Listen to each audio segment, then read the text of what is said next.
Welcome back to Granted Gardens. Today we're going to do something similar to what I've done before. We're going to be making a homemade bone broth. But I was really interested in trying to do it a different way.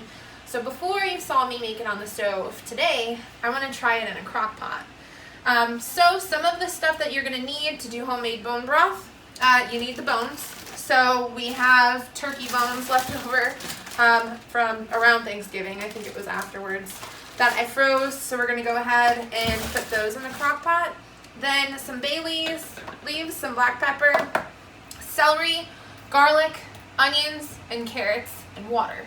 So I'm gonna go ahead and get this set up and I'll show you what it looks like. Alright, so I started chopping. I'm running out of room on my cutting board, so I'm gonna go ahead and throw this stuff in. So you can see I've got my crock pot. I'm gonna turn it to low. And I put just one bag of my bones in. The 2 bags that I had was going to be too big, so we're just sticking with 1 bag. The idea about using the crock pot for this that I was excited about is usually when I do my bone broth on the stove, I can't let it go for longer than maybe 12 hours at max because I have to get up and go to work the next morning. So the reason I was really excited about doing this with the crock pot is I have the ability to let this sit on low and go for a couple days. Usually when you do bone broth, you do leave it for at least 2 days to kind of boil down. So we're going to go ahead and add in some of my vegetables. I've got my celery, my carrots chopped. You can see they're not pretty. I've got the leaves of the celery in here. It doesn't matter. You're just going to go ahead and add those in.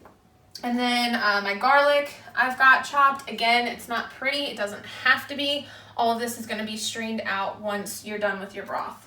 So I'm going to finish cutting up my onion, add the rest of the vegetables, and then I'll show you what it looks like when it's done. Alright, so once we have it nice and loaded down with our vegetables, I've got the carrots, the garlic, the onions, and the celery in.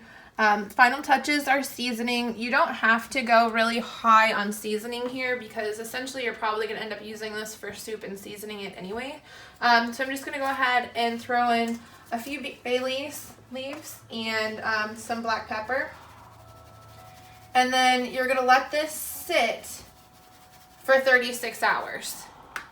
Keep an eye on it and make sure that the water doesn't drain down too far. You can still add water along the way if you have to, but just recognize that if you add water, you are diluting the flavor of the broth. So just keep an eye on it to make sure that it stays at a healthy level. And that's it. Set it on low and let it go 36 hours. So thank you guys so much for watching, and I look forward to sharing more with you soon.